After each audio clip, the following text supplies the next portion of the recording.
Earlier today, before you got to this webinar, how many signals of what your future might look like have you noticed? I'm Alexandra Kuzmina from the Nova Innovation team at MMR, Global Consumer and Sensor Research Agency.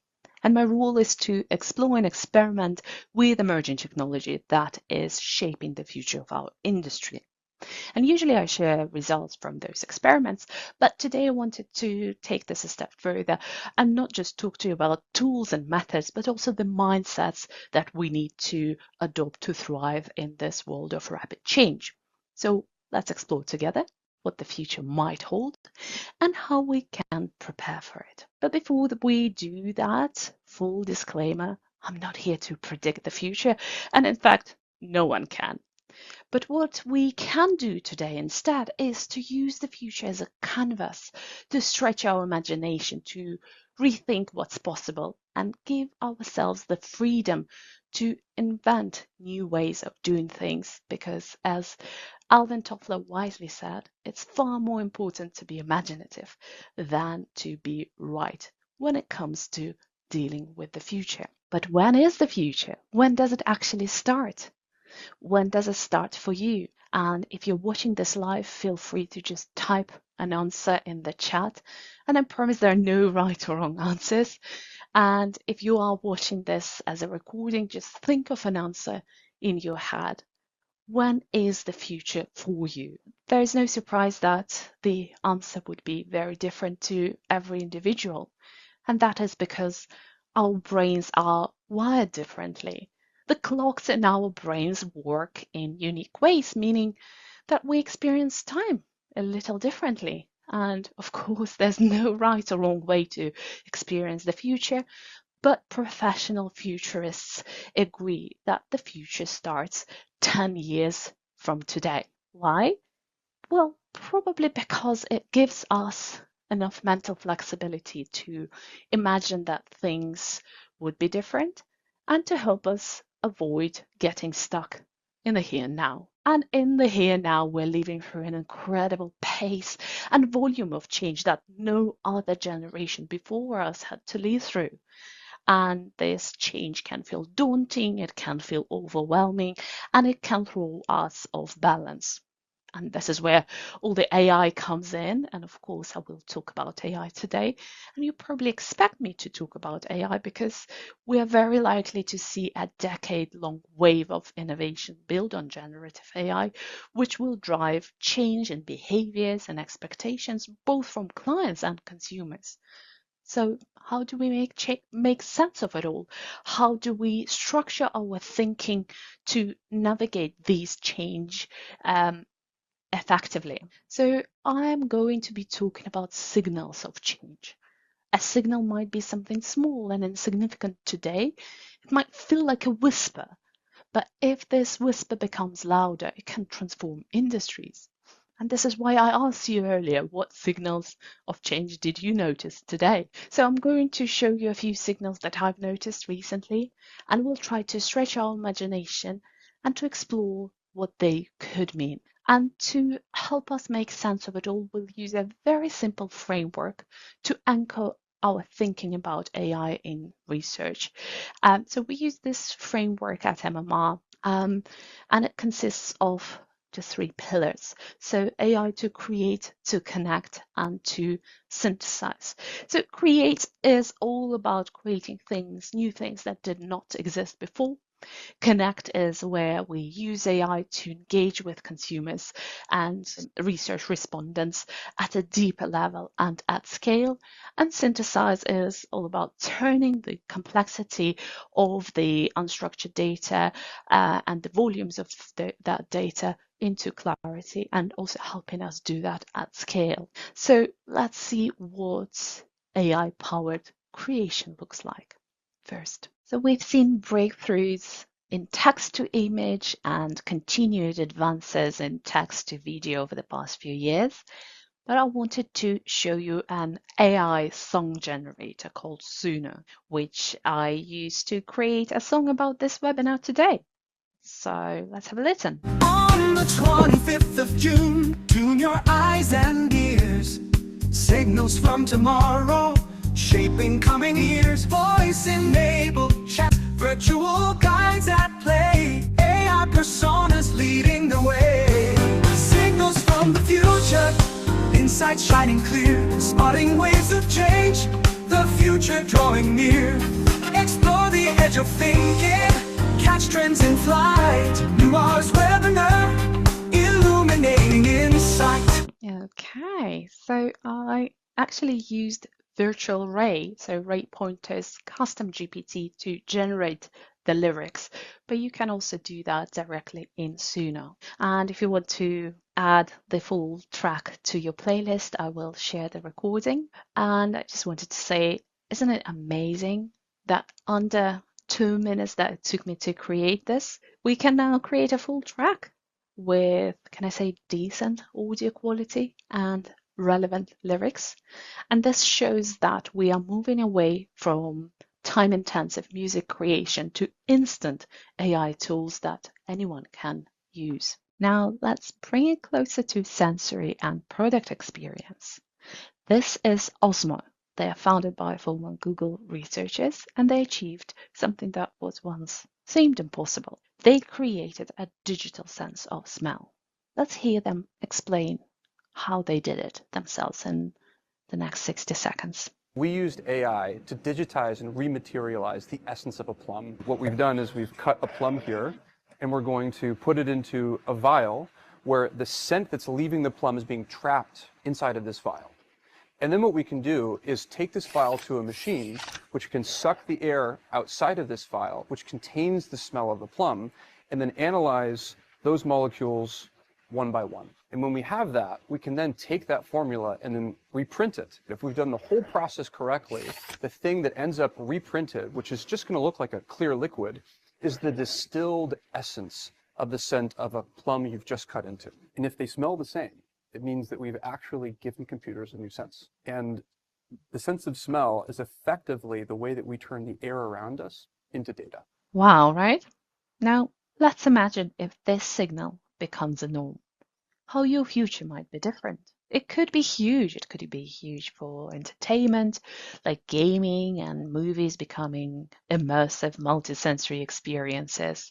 In education, museums could recreate historical or environmental scenes to transport visitors to different worlds. And in product development, this could mean that consumers could digitally experience the scent from food and drinks before buying them. And it could really help in quality control to ensure consistency across batches or detecting spoilage, helping manufacturers to fine-tune ingredients or even co-create new ingredients. So this breakthrough is a signal of how the future of sensory experiences could expand far beyond what was thought possible. And I think we'll see a lot of these things that were completely beyond reach now will be very much here and now. So if digitizing sense of smell didn't feel futuristic enough, what about taste? So researchers from Ohio State University developed an electronic tongue that can digitally recreate basic tastes like sweet, sour, salty, bitter, and umami. And using chemical sensors, this technology translates flavor into data, allowing experiences like tasting a virtual cake or lemonade. And of course, taste isn't just about chemicals, it's also deeply connected to other things like smell, texture, and even vision. So while digital taste alone will not fully replace our favorite dessert yet, it's another signal of how technology is pushing sensory boundaries, and it might reshape what we consider possible, because the signal might mean that the way we choose food, we experience food, and make food could completely transform. And this innovation makes it possible to do all these things remotely and at a distance, and even in virtual reality. So we've talked about using AI to create. Now let's move on and talk about using AI to connect. So conversational AI or chatbots really change the way we can connect to research participants and have more meaningful and infinitely scalable conversations. We can hear their stories because stories are essential to what people want and how they feel. And at MMR, we've embraced research chatbots because they can make people feel heard and understood. Take our survey bot, for example. It's about supercharging open-ended responses in traditional quant surveys. But instead of keyboard slams and don't knows in the open ends, we can get rich and meaningful data.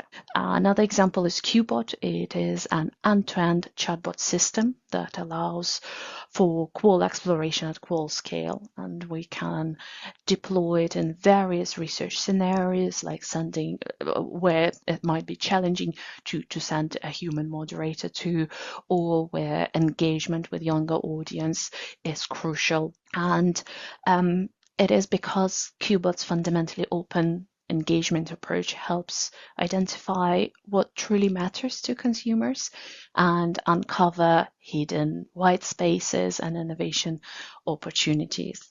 And what's great about it is that we can also build clever techniques from behavioral science on top of that to be able to either test new ideas that are a little bit further away in the future or test specific scenarios that might be a little bit closer, like upcoming regulation.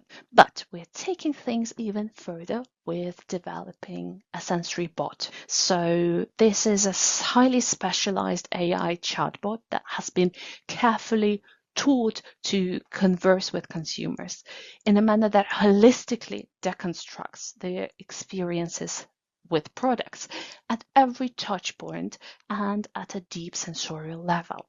And it's this rich and sensorially driven insight that reveals the interconnected nuances underpinning the experiences that our clients' products offer, empowering clients to make better informed decisions about how to optimize their recipes or create more meaningfully distinctive interactions for their customers. So we're translating MMR's long-standing expertise in sensory science into training of this bot, and it will be launched in the next few months. There's a waitlist that you can join.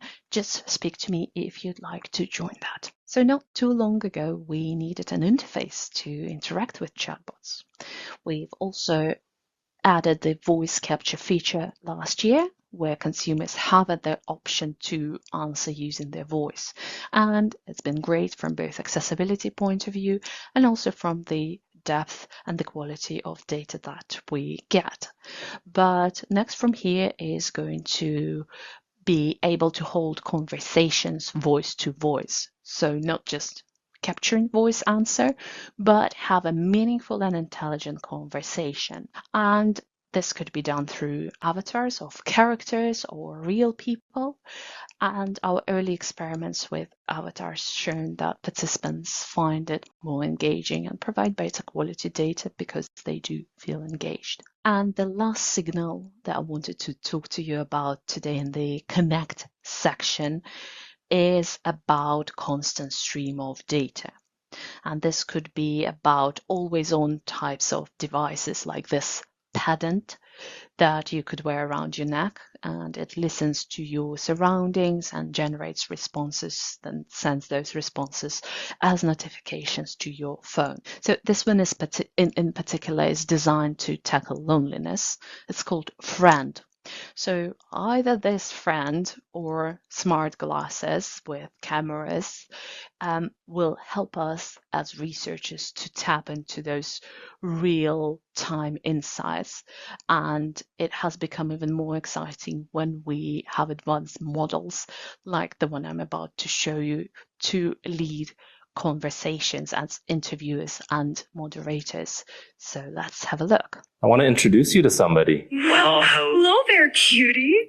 What's your name, little fluffball? This is Bowser. Well, hello, Bowser. Aren't you just the most adorable little thing? Yeah. Look at you enjoy. This is one of his favorite things to do. Oh, I can see why. Look at that focus. Fetching balls is serious business for Bowser. Okay, so this demo is fairly impressive considering how little information the user had to specify, and there was no manual input at all, and how quickly the AI assistant responded to a live camera feed. It was almost like the user was conversing with a human on a video call. So isn't it ironic that we're tapping into technology to create meaningful connection with humans? But it is technology that allows us to do that at scale. So let's now move on to the last element of this framework, synthesize. And I just love this analogy here that, like email, didn't make us more productive at letter writing. AI is completely reshaping our processes and changing the relationship that we have with data. It also changes the relationship our clients have with the data. So take Notebook LM, for example. It is a tool from Google that can help you summarize various data sources like reports and articles. And you can not only ask it questions in natural language and create instant mind maps from your data sources, but also you can create engaging podcast style audio clips that you can listen on the go or in the car. And here I've uploaded one of the recent articles from MMR on the implications of Ozempic on the food choices and challenges that poses to the industry. So let's have a quick listen. Hey everyone, ready to dive into how our brains experience reward? It's pretty wild stuff, and it's really changing the way we think about the food and beverage industry, especially with these new medications like Ozempic. You're right. It goes way beyond just weight management. It impacts all of us, really, as consumers, and raises a lot of interesting questions for these companies that are trying to, develop new products. Yeah, for sure. And that's what we're going to be looking at today. Okay. We're going deep on this article from MMR Research. It's called Rethinking Reward Systems. And they basically suggest that this whole industry might need like a total reboot.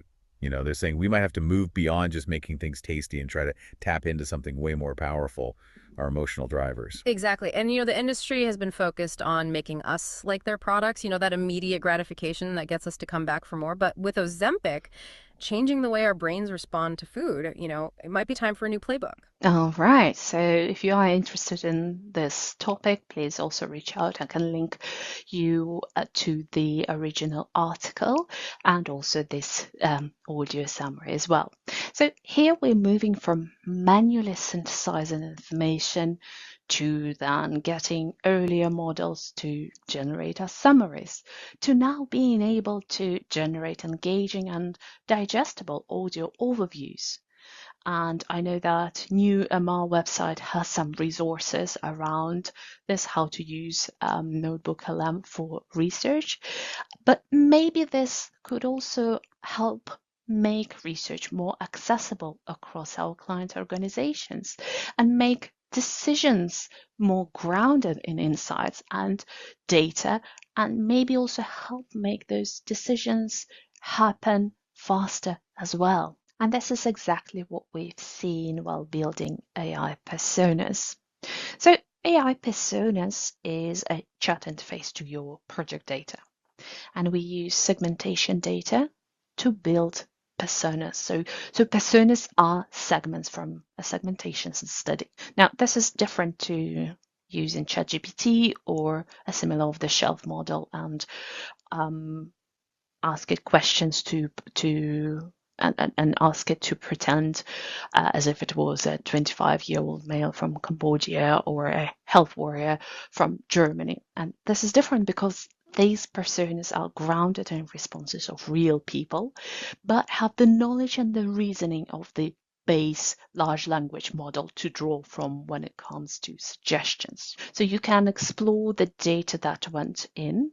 So instead of flicking through reports and data tables, you can just ask a question in natural language. But the most value of AI personas comes from extrapolation. So being able to ask questions that were not in the original project. So you can ideate, ask it to react to ideas and concepts, and also to generate ideas and concepts. And in head-to-head experiments with personas and real consumers, we found that thematically they align very closely, making this a viable tool for early stage R&D ideation and increasing the touch points clients have with their data and thus maximizing return on investment that you put into the original primary data sources. Agentic was predicted to be the word of 2025, and it kind of is, because every other post I see on LinkedIn is about AI agents.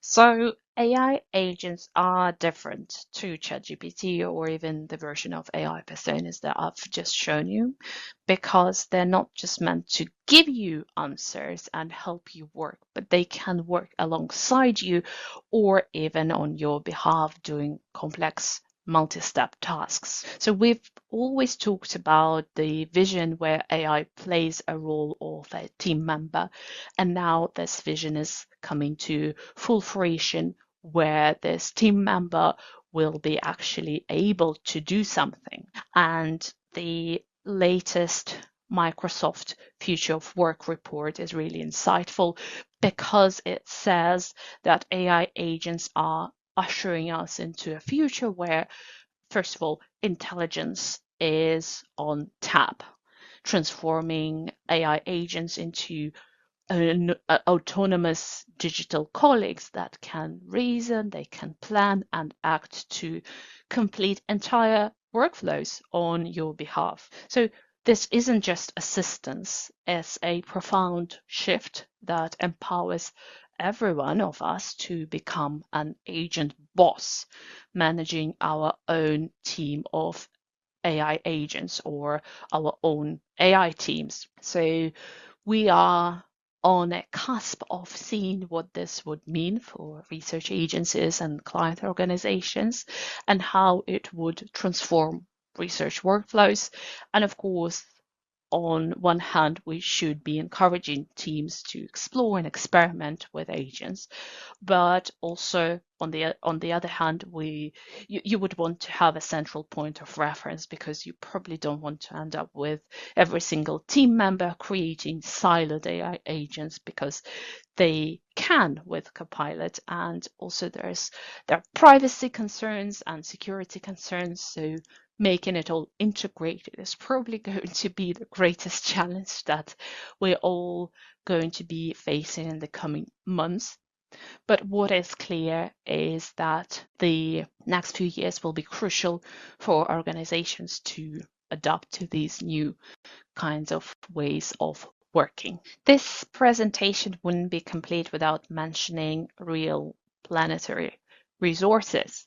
So I wanted to talk about energy, that is an often overlooked cost of AI. And there's no secret that energy demands of AI is significant. And in fact, global energy consumption is projected to rise by an amount equivalent to Germany's entire annual usage in the next 2 years. So more AI means more energy, that is clear. And it makes it essential for us to focus on sustainability and support our clients. And transparency is key here, and we already start seeing things like carbon footprint labels on some products. And soon digital tools may carry energy ratings, much like appliances or buildings in some countries, and that could be driven by legislation and hopefully by consumer demand as well. And there has been an AI summit in Paris a few months ago where Salesforce launched this initiative called AI Energy Score as a standardized way to measure and compare energy efficiencies of AI models. But now imagine offering research tools that could be counted into the sustainability story of the products that they help create. So if we had energy ratings on research tools, we could be able to say how much AI went into researching for a product, for example. And this is, of course, a very early idea that feels hard and it feels impossible. Where do you even start? But I hope that this could be one of those that felt impossible and will be very much doable with the pace of new developments. And I would love to explore this further because I believe that this kind of transparency could be a real game changer. So in exploring create, connect, and synthesize today, we've already seen how AI is shaping the future of our work. And these signals are just glimpses of what's possible, and they give us an opportunity to rethink and to think differently and to prepare. So look out for these signals. They are not hiding, they're in plain sight. And the future isn't something that just happens. This is something that we create. And together we can harness the power of AI to deepen our understanding of people and build more sustainable, more impactful, and more exciting future for consumer and market insights. Thank you very much. And thanks, Ray, for having me on your webinar today. Thank you. Happy to answer any questions.